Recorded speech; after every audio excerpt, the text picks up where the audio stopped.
তিন দিক সমুদ্র বেষ্টিত আমাদের প্রিয় ভারতবর্ষের প্রায় ৭,৫০০ কিলোমিটার কোস্টলাইন বা সমুদ্র তট, ৪টি কেন্দ্রশাসিত অঞ্চল আর ৭টি রাজ্যের জুড়ে বিস্তৃত।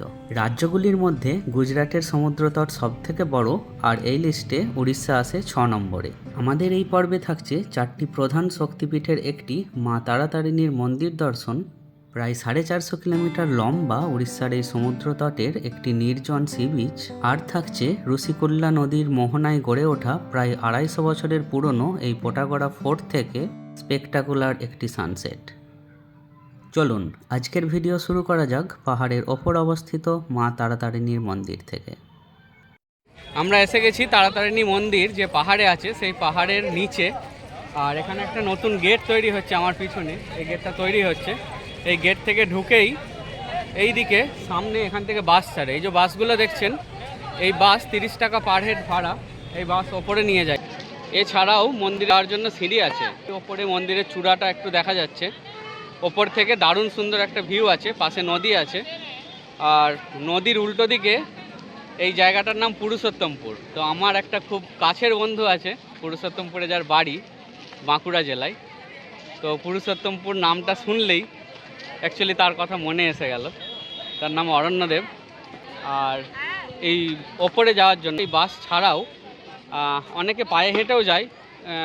পায়ে হেঁটে যাওয়াটা একটু কষ্টকর হয়ে যাবে, মানে রাস্তা আছে, যেতে পারেন পায়ে হেঁটেও। আর তাছাড়া ওই দিকের সাইডে, পাহাড়ের এক সাইডে আমরা আছি, উল্টো দিকের সাইডে রোপওয়ে আছে। রোপওয়ের ভাড়া ওয়ান ওয়ে 37 টাকা, আর ডাবল ওয়ে মানে আপ ডাউনে 55 টাকা মতো। বাসে যেতে পারেন, রোপওয়ে যেতে পারেন, বা সামর্থ্য থাকলে হেঁটে যেতে পারেন। আমরা এখন তারাতারিণী মন্দিরের সামনে বেরহামপুর বা বহরমপুর সিটি থেকে 30 কিলোমিটার মতো ডিস্টেন্স এখানে আসতে। হিল টপে দারুণ সুন্দর মন্দিরটা, আর পাশে একটা ছোট নদী বয়ে গেছে। এই হিল টপে উঠতে নিচে থেকে বাস ছাড়ে এদেরই, 11টা 12টার দিকে বন্ধ হয়ে যায়, আবার 2:30টায় খোলে। দুপুরের এই সময়টা একটু খেয়াল রাখবেন, এই সময়টা কিন্তু হিলটপে যাওয়ার বাস সার্ভিস বন্ধ থাকে, মন্দির কিন্তু সারা দিন খোলা থাকে। তো মন্দির দর্শনের পরে আমরা রওনা দিলাম আমাদের পরের গন্তব্যে। আমরা এসে গেছি পোটাগড় ফোর্টে। বেরহামপুরের ক্রাউড থেকে বাঁচতে আমরা গেছিলাম তারাতারিণী টেম্পেলে, হিল টপ, সেখানেও যথেষ্ট ক্রাউড। তো এখানটা একটু স্বস্তির জায়গা, দেখতেই পাচ্ছেন এখানে ট্যুরিস্ট তেমন নেই, আমাদেরই খালি একটা গাড়ি আছে। আর আমার পেছনে এটা পোটাগড় ফোর্টের এন্ট্রি ফি 10 টাকা লেখা আছে। জায়গাটা বেশ নিরিবিলি, মানে আমরা খুবই ক্রাউডেড জায়গা থেকে এসেছি, এই জন্য আরও সুন্দর লাগছে। ফোর্টের মতোই চারদিকে প্রাচীর আছে, আর প্রাচীরের বাইরে খাল আছে, খালে জল নেই যদিও। তারাতারিণী মন্দির থেকে এটা 25-30 কিলোমিটার। NH-16 কিছুটা ধরে, তারাতারিণী মন্দির থেকে SH ধরে, তারপর NH-16 হয়েই 40-45 মিনিট লাগলো।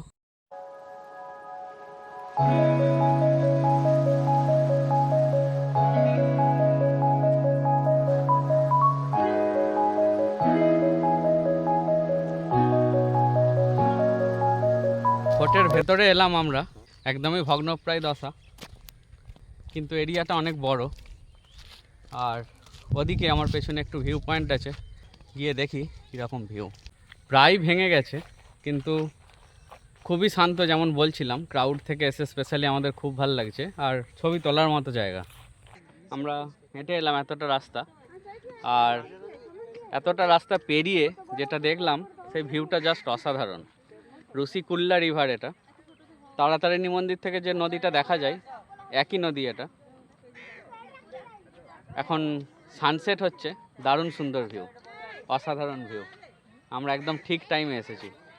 ফোর্ট থেকে NH-16 ধরেই জাস্ট 15-16 কিলোমিটার দূরে এই আড়িয়াপল্লী মেরিন বিচ, তাই তো?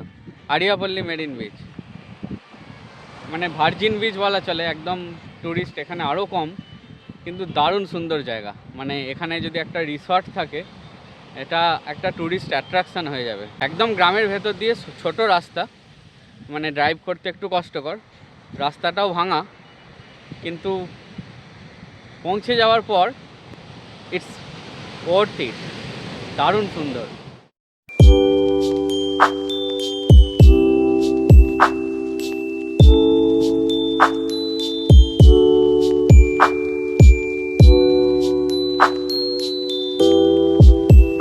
অসাধারণ। আমি দেখাচ্ছি এদিকটা।